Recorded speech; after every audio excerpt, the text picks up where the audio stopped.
So the first question, should we be asking for gifts in this environment? And that's a question that we get a lot. That's a question, was it this week or ended last week? Someone even was asking me that very question and talking about the climate. And so here's a question that I'll just throw out for some interaction. So feel free to answer this in the chat. But what gives us pause in asking now? So feel free to answer that personally for yourself or for your organization. Is there anything that's giving you any reluctancy or causing you to pause in asking for gifts right now?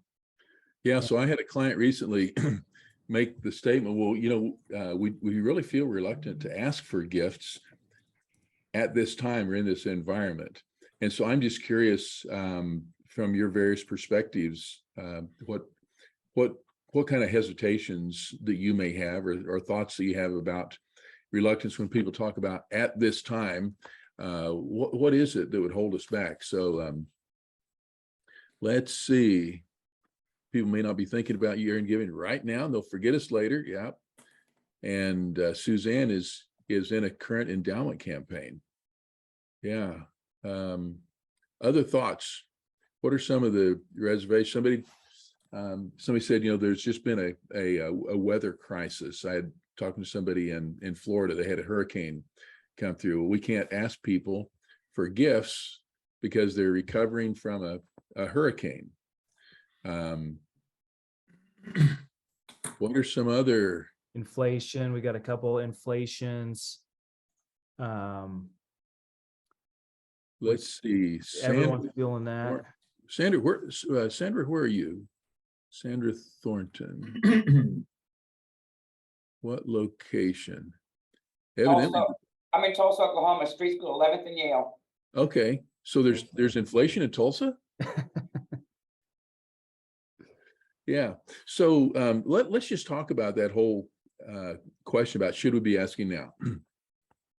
And if there's one deciding factor in terms of when should we ask for a gift, it has to do with mission relevance.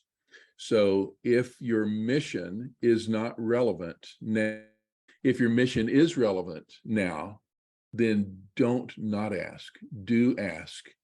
But we always invite, we lead with invitation, not with expectation. And so somebody said, well, the stock market's terrible. We got a big election coming up in a couple of weeks, and now's not a good time to ask.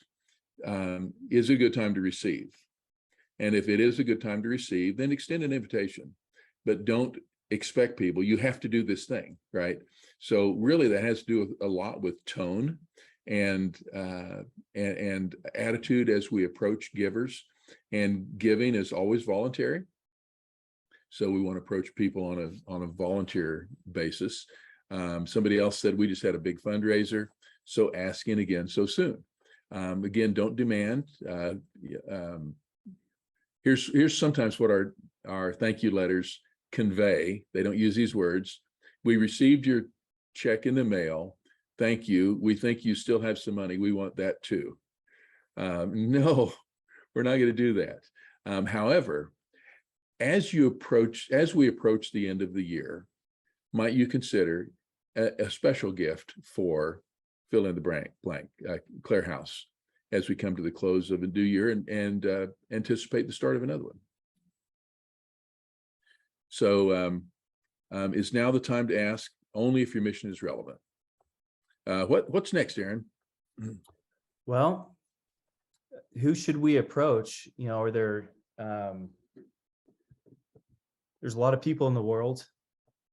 If we're talking about year-end giving, what should our approach be as far, or should we prioritize certain people over others as far as who do we ask first, second, or third? Yeah, good question. And so I've broken this down into who should we ask? And I'm going to say from a sequential standpoint, we should ask current donors. And again, if we got a gift yesterday, we don't want to ask them today. However, if we have to make if we have to risk an offense, it's better to commit the offense of asking too often than not often enough. So first of all, ask current donors why. And Peter, you know this from your background and experience and research. What do they say? The best source for a gift is somebody who's already given. That's not the only people that we should ask, but let's don't leave our best prospects out of the equation. So first of all, as we come to year end, ask your current donors, would you consider a gift as we come to the end of the year? Your generosity is what has brought us so much success. Would you consider giving again? I'm gonna chime in real quick. I'm watching the chat, and Kelly made a great point on this. She said our experience throughout the pandemic has been that committed donors give more in hard times because they believe in us and don't want to suffer a downturn. And so if there is a reluctance to go to your current donors, I think Kelly's making a great point where usually the current donors are typically most committed to the mission and seeing the organization succeed, and they understand the relevance. And so what a great place to go to. If there is that feeling of, I can't ask them. Someone mentioned earlier, we just had the big fundraiser. Quite often with those big fundraisers or the auction or whatever, a lot of times donors feel like that is a little bit above and beyond, and they expect that, but they still want to do some other giving as well. And we don't know until we ask, and right. It's not great to assume. And so don't assume. Yeah. Ask. Well, and somebody else said fear of a bad ask ending the relationship. And what I would say is that can happen any day of the week. So we recommend don't make bad asks. Not a good idea. And I don't mean to be frivolous, but when it comes to asking, regardless of the time of year, ask well. And so who should we approach? We said, let's ask current donors and then lapsed donors. Lapsed donors are people who once upon a time have raised their hand and said, we believe in what you're doing. And so this is a great opportunity to re-engage lapsed donors. In fact, Aaron, was it last month that we did a whole 47-minute webinar on re-engaging lapsed donors? Yep. And you may, if that's a concern or an issue, you may want to go back and review that. So we're going to ask current donors, we're going to ask lapsed donors, and then who does that leave? Oh, everybody else, non-donors. Do we have ways that we're politely and from an inspiring standpoint, inviting people who have never contributed to consider giving to us? Great time of year to do it as we approach the end of the year. As you're making your year-end gift decisions, would you consider WCPRC? Who should we be thinking about? Who should we ask? And by my calculation, in those three categories, we've included 7.5 billion people in the world. So that's who we should be asking. Start with those closest to you. What's next? What about Giving Tuesday? And this is not only is the end of the year coming up, Giving Tuesday's coming up. What do we say? Giving Tuesday, this Tuesday after Thanksgiving. Okay.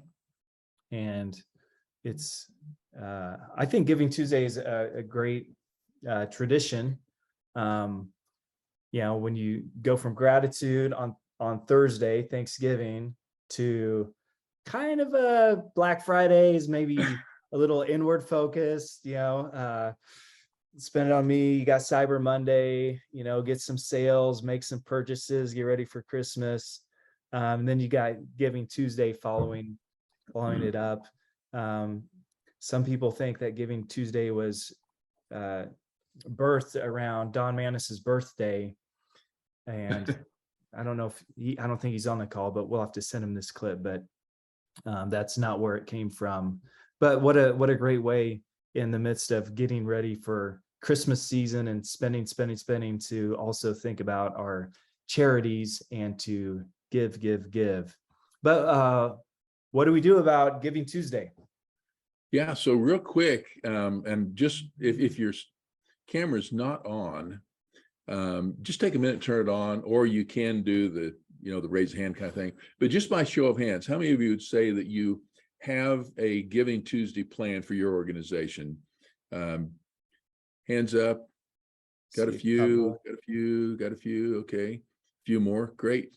So thank you for sharing that. And by the way, I'm going to make some comments about Giving Tuesday, but in the chat box, if you just in a real compact fashion, what is your plan for Giving Tuesday? So I just want to share some cautions and considerations. Here's one caution as it relates to Giving Tuesday. If the only reason you're doing it is because everybody else is doing it, that's not a really good idea. And in fact, one of the companion cautions is it's very easy to get lost in the chaos and the commotion of Giving Tuesday and have your message just simply get drowned out. So if what you're doing for Giving Tuesday isn't purposeful, and you're not planned and you're not prepared, it's probably too late to do well on Giving Tuesday. So again, that's not an absolute thing, but that's one thing I would just say, put it in your consideration.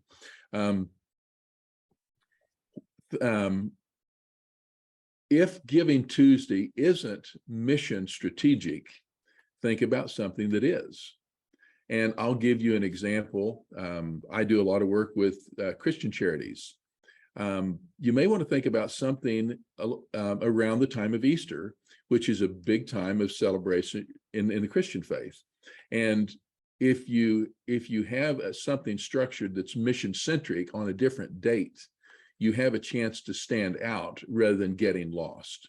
So that's one consideration. Have your timing be mission centric. Another thing you may think about, and that is you may want to run what I'm going to call a thankathon on Giving Tuesday, rather than asking people to give. That may be a great opportunity just to thank them for being generous. And in so doing, you're going to elevate, if you do that on an individual basis, you're going to elevate your visibility, your awareness, and it's going to cause people to think about giving when you're not even asking them to give. You're just doing the thanking. And then the other thing, as a consideration in being purposeful, I'm probably less concerned about what happens on the Tuesday after Thanksgiving than I am about what happens the other 364 days a year. So make sure that if you're doing a Giving Wednesday thing as part of your year-end giving, that it is integrated and strategic and balanced with the other days of the year. Aaron, other thoughts or anything you picked up on in the chat box that we want to respond to? Some people have plans, some don't. I think to reiterate, I think having the plan and just being okay that if you're strategic, it doesn't have to be on Giving Tuesday. You may have other things. I do want to ask you a question. Do you think right now on the calendar, late October, it is too late to build a plan around Thanksgiving, or not Thanksgiving Tuesday, Giving Tuesday? Well, whether it's too late will depend on circumstances, but it is late. Mm-hmm. I mean, if you think about it, we're roughly today is 5 weeks away from Giving Tuesday? Yeah, about 29th. Yeah, it's probably about 5 weeks. Yeah. And, to do a broad-based appeal and to do it well in 5 weeks time, it's late. Whether it's too late, I don't know. We might be a week and a half away from too late. But again, the key point is that we want to be prepared. We want to be purposeful. We want to lead with passion for the mission and not panic. Okay. So we don't want to create panic. We don't want to lead with panic. So maybe it'd be good to work that into next year's year-end giving plan, something in for Giving Tuesday, but a little rushed for because you don't want to do it half. Someone asked earlier, give an example of a bad ask. I think when you're making an ask that hasn't been planned out and given appropriate thought and time, that can turn into a rushed ask is an example of a bad ask. Yeah, and thank you for enunciating. If you've been in fundraising very long, you've seen a lot of examples of really bad asks. And to me, the primary distinction between a well-developed ask and a bad one is just back to preparation, being thoughtful, considerate. And actually, I think in a lot of ways, that probably leads us to the next topic that we wanted to get. Oh, I guess it leads us to a book. Oh, yeah. So, and this, I forgot who asked, an example of a bad ask. If you want to build a strategy around making a really good ask, this book, Asking About Asking, inside it, you see it there on the cover, but there's stair steps. We call it the 10-step staircase, where the 10th step is actually making an ask. But there's 9 other conversations, questions to be asking, answers to be listening to that precede making a big ask. And this is a great resource. I put up the link in the description. I couldn't find a shorter link. I'm sorry, but that's the Amazon. That's probably the easiest way to buy the book. But if you want to pick up a copy of Kent's book, Asking About Asking, a great way to develop conversational fundraising and making big asks of major and mega donors. Yeah, so that's probably a great segue to mistakes to avoid. And I guess we've been on this theme of bad asks. So in year-end giving, what are some mistakes for us to avoid? And by the way, I got to give a shout out to my friend Jesse Wright. Great to have you on the call today, Jesse. Whoops. Back to, we're eventually going to get to what to do. Here are some mistakes that I want to outline. First of all, is assuming. And it can be a problem at year end if we assume either way. One is we assume people won't make a gift, and so we don't ask and we prove ourselves right. Bad choice, okay? That's a negative assumption. The other one's a positive assumption. We assume people will make a gift. And when we assume people will make a gift, there's a tendency for us to come across as presumptuous. And so we want to lead with an invitation, not with an expectation. We mentioned that before. The second thing in terms of mistakes to avoid, and that is silence. Don't be silent. If we are silent at the end of the year, it's like we don't exist. And if the organization doesn't exist, who are we neglecting? We're neglecting our constituents, those who we serve. Kelly, I think about the importance of your mission at Clare House, and it's important every day of the year, right? And we don't want to give the impression by being absent that there are no needs in November or December. And so don't make the mistake of being silent. Avoid the mistake of under asking. What is under asking? That's when we set the sights too low, or when we don't ask frequently enough. Now, is it possible to over ask?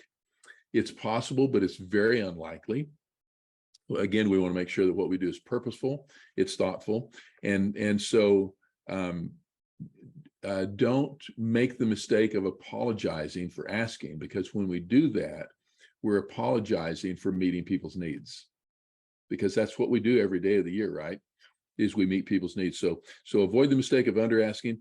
Avoid the mistake of over asking, and that's when we ask too often.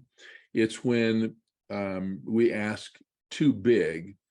It's hard to ask too big, but if the need is $1 million, don't ask for $1 billion. Okay.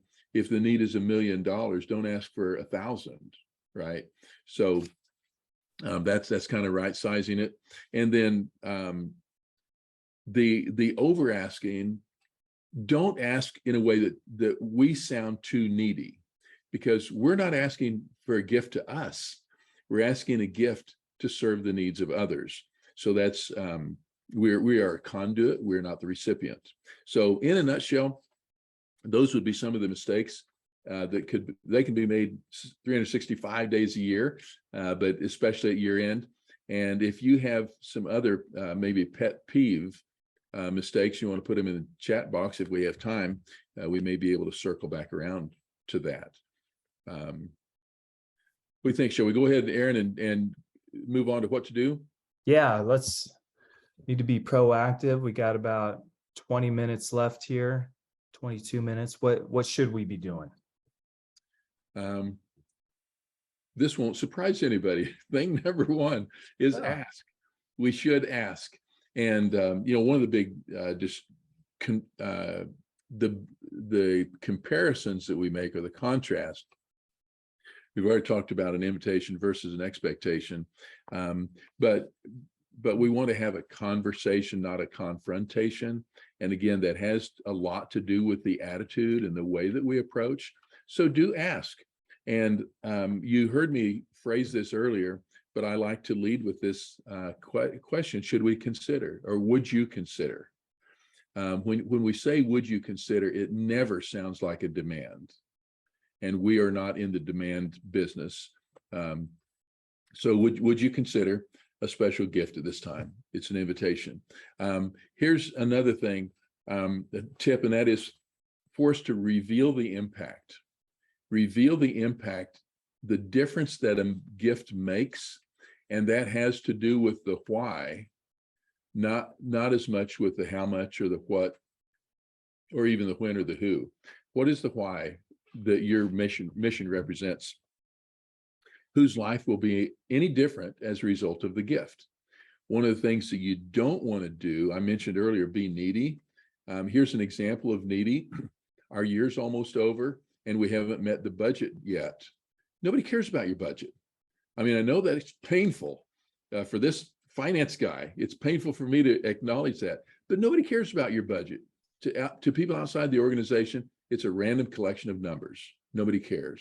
But in terms of impact, why do we do what we do? What difference will it make if I give? What difference will it make if I don't give? So reveal the impact. Focus on others. Aaron, when you started this off, you're making reference to a lot of me. And it's interesting. It's kind of scary sometimes. Go back and read your posts, your letters, your appeals, and watch out for how much you're talking about me, we, our organization, our needs. Again, nobody cares about that stuff, but we want to focus on others. I love it when we tell a story, somebody whose life circumstance put them in a situation where they could really benefit from having their needs met at Catholic Charities of Oklahoma City. And so here's the life. Here's what they found. Here's the difference that it made. Here's how their life is different as a result of that. So we're focusing on the donor. We're focusing on those who are recipients of our mission, rather than focusing on self. So that's the third one. So we ask, we reveal, we focus. And then the fourth tip has to do with gratitude. What are we thankful for? And is our audience keenly aware of what we are grateful for? I want to be thankful for relationships. I want to thank people for their generosity. And as I mentioned earlier, consider at some point in the year, maybe now, a thankathon. Do we do a good job of modeling not asking for money? And if our donors can see us doing something besides asking for money, then it's easy for them to accept us when we are asking for money. Yes, we will always be asking for money, but don't always and only be asking. look for ways where we're very intentionally saying thank you. And as I look at the people on the screen today, and I'm so thankful for many who I know, there are people on today's call that I know are really good at saying thank you. And if you say, well, you know what, we haven't done that much, I'm not that good at it. The best way to get good at it is just do it. Pick up the phone and say thank you. Send a thank you text. Do a social media text. Do a direct mail. Thank you. Those are tips. Perhaps this is another area where people have some additional tips of your own in terms of ways to maximize year-end fundraising. Love for you to put those in the chat box and inspire others with what's worked well for you.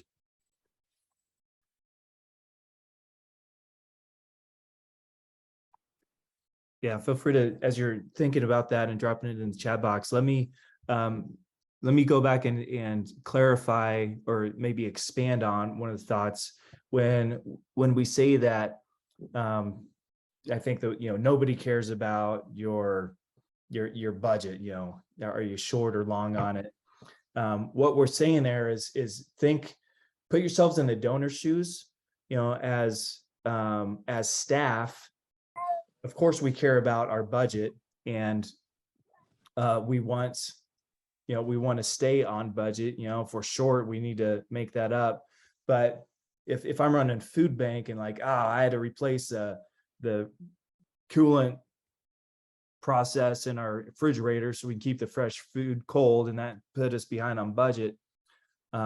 People don't care about that so much as they might care about the impact that has on our mission, which is, well, our food pantry supplies food for the women's shelter. And if we don't cover this gap, there's going to be some women that aren't going to be able to eat 3 meals a day.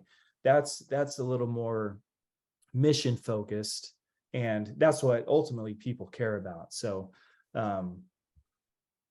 hopefully that explains or clarifies a little more. Right. And the whole idea is there are certain messages that are calibrated internally, and the internal audience and the external audience are very different. Make sure that you're using the right voice for the right audience. Yes. So let's just do a little bit of improv here. If you have a question, feel free to drop that in the chat. If you think your question needs a little more verbalization in the chat, raise your hand and I'll unmute you, and feel free to share your question, because if you have the question, some other people might have the question as well.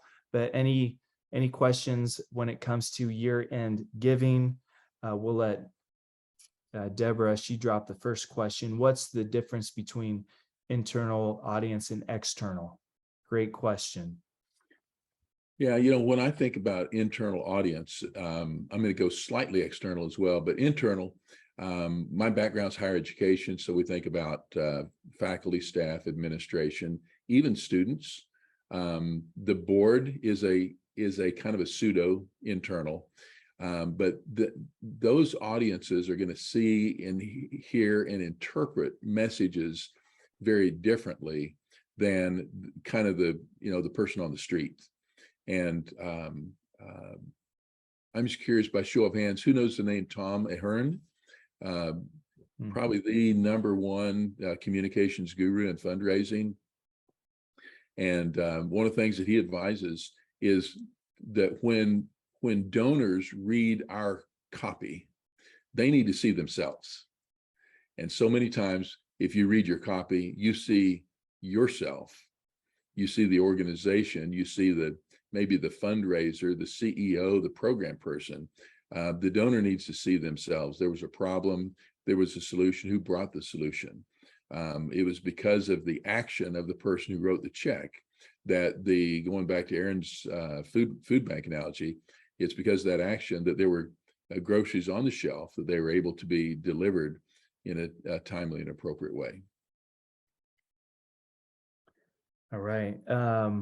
Another question, are there different methods for a physically sponsored organization to fundraise around the end of year versus 501c3 organizations? That's a good question. And Sherry, if you can expand a little bit on fiscally sponsored, I'm going to respond to it from the standpoint of that a portion, perhaps a large portion of our money comes from a fiscal sponsor. And there are some other gifts or other support that's coming from charitable sources, donors, whether they be individual, business, foundation, or other groups. From a methodology standpoint, I think you want to be sure and calibrate everything specifically to meet the needs of that particular organization. One of the things that when there's a heavy fiscal sponsor, sometimes it tends to disenfranchise the individual giver. So I'd want to look at some really specific dynamics to be able to give a meaningful, specific response to that. And by the way, let me just share my email address. If you have specific questions and would like to follow up afterwards, it's Kent, K-E-N-T, at stromanconsulting.com, S-T-R-O-M-A-N, Kent at stromanconsulting.com. And I just dropped your email address in the chat. Another question that came up that I'd be curious to hear your answer to this, and I wonder if I differ, if we're on the same page here. Are you in favor of telling donors about their tax benefits for giving at year end, or do most donors already know that? I always get year-end tax benefit brochures that companies are selling and never know if that truly helps. Oh my goodness, Suzanne, do you have any easy questions? Yeah. Peter, I see the smile on your face, kind of get the idea, maybe you're one to answer this one. But here's the thing that research tells us. Again, donors generally don't give in order to get the tax benefit. And I want to be careful that I'm not mistaken as giving tax advice, okay? I'm not qualified to do that. And people appreciate the deductibility of gift, but that's rarely why somebody decides to give. And the other thing that we find in today's environment, with the standard deduction being where it is, there are fewer and fewer gifts, smaller gifts, that even make a difference on somebody's taxes, because so few people, relatively speaking, are even itemizing. So in some ways, if you make too much noise about tax benefit, it's a benefit that people aren't even getting. And so since that's not why they give, and you don't even know if it's going to make a difference, I would pivot towards kind of that being a secondary or third level message. What's the main reason why people would give? It's because of impact, and goes back to that thing. Why are people giving anyhow? What difference are they making? In terms of the year-end tax benefit brochures, kind of like Giving Tuesday. If you're going to do a campaign along those lines, you want to make sure that it's tastefully done, that it's calibrated exactly for your organization, your constituents. And this is not a one size fits all. And so I would be cautious of a one size fits all solution. So I don't know, Aaron, what are your thoughts? Again, this is my thought. So it seems like other people might have other practices. Personally, I think if the tax benefit affects someone's financials, they probably already know about it, or their accountant knows about it. And I don't like bringing attention to it, because for me, and I have my own approach to fundraising, making asks, but I don't like to sound too salesy. And I think that's kind of like a salesy's add-on, like, but limited time only, before the end of the year, you can get a tax write-off. And it is a great benefit. There are some people so wealthy that they, that maybe that is their only motive, but I think that's the minority. I think people give out of the goodness of their heart. And I mean, it's charity. It's a Right. practice of charity. And I like it to keep that the focus, keep the mission the focus. I mean, there are lots of benefits. There's psychological benefits to giving, makes you feel good. But we don't always have to give the benefits. And I like to keep it mission focused and keep it as pure as I can. Yeah. And I want to give a shout out. Peter made the comment. He said, we like to tell donors about tax advantageous giving, and wholeheartedly agree with that. And to a large degree, we're looking at two different segments of the giving community. And so, yeah, definitely when there are ways that people can make a gift in a way that allows them to maximize the impact of their gift, whether it's personally or institutionally, absolutely. And he gives the example of qualified charitable distributions, great for those over 70 and a half. And that comes back to knowing your donors and segmenting and communicating the right message to the right audience at the right time and in the right way. So, Peter, thank you very much for that. How long ago did we meet each other? I mean, we don't have enough hands or fingers to probably point that out, but it's really great to see it. Let's see, Aaron, we're wrapping down on the last 6 minutes. We have time for another question or two. Yeah, I think so. Michelle's asking a good question. She's up here in the Kansas City area. Do you know what is required in terms of IRS, federal, and out-of-state compliance for 501c3s in Kansas to fundraise out of state? Oh boy, that's a big question. And again, this isn't accounting or legal advice, but by definition, if you do anything, it's probably against the law. But I would encourage you to, there are a couple of national companies that I think really do a great job as it relates to compliance in gift solicitation. And here's the thing, if you have a website and if you ask for gifts, you're asking for gifts in every state of the nation and potentially in every country in the world.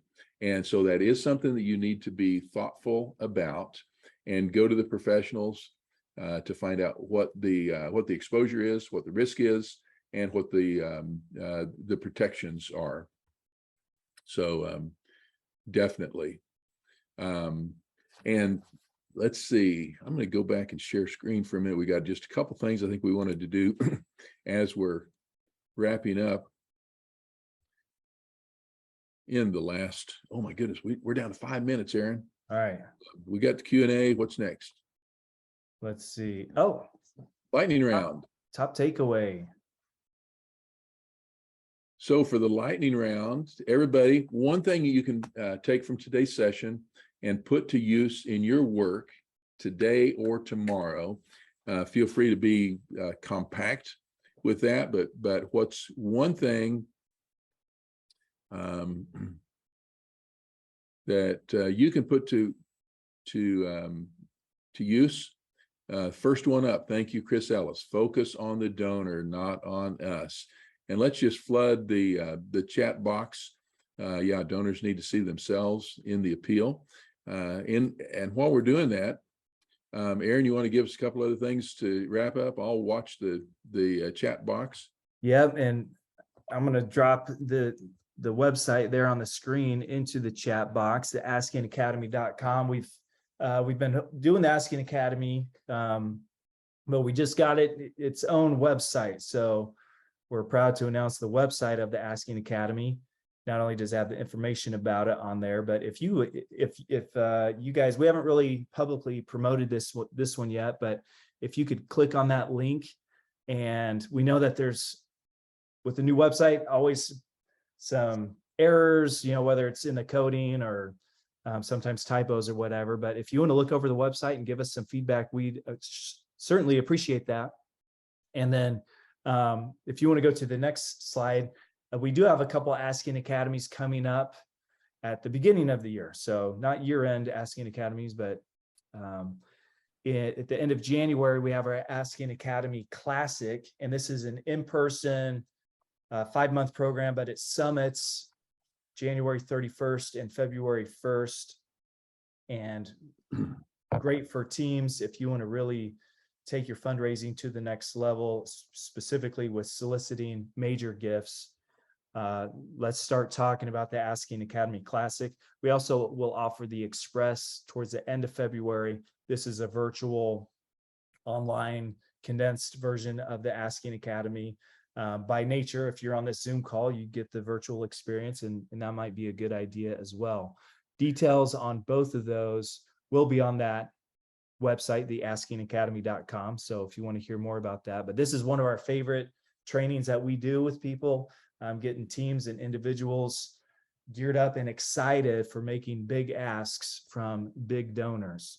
Well, and huge impact, and we're in the fall 2022 Asking Academy cycle right now. In fact, what's today? Tuesday? A week from today will be the first day of the summit, and we've got participants coming from Massachusetts, Florida, Ohio, Arkansas, Kansas, Oklahoma, who knows where all, and the most impactful from a standpoint of actually equipping volunteers and professionals for one-on-one major and mega gift solicitation. So yeah, what else we got coming up? I think we're going to have one more 47-minute webinar. Yep, there it is, November 15th. This one will be our last one for the year. We take December off, but we're going to be talking about thanking your way to fundraising success. Gratitude is such a big part of fundraising, making sure we express gratitude, say thank you to our donors. So we'll be covering that in our next webinar. So we invite you, feel free to invite some friends as well. And we'll talk about gratitude and thankfulness next month. Speaking of which, I want to thank all of you guys for joining in today. Kent, you have any final words? Well, you know, something good always comes out of a 47-minute webinar, and I think Kelly just offered to buy my lunch. If I have to trade brain cells, I know who's going to come up on the short end of that deal. But I just want to say a big thank you for everybody for making this 47-minute time slot so rich. And we want to wish you every success in your year in fundraising and your fundraising as it starts over on January 1st. So great to see everybody, and hope we can connect again very soon.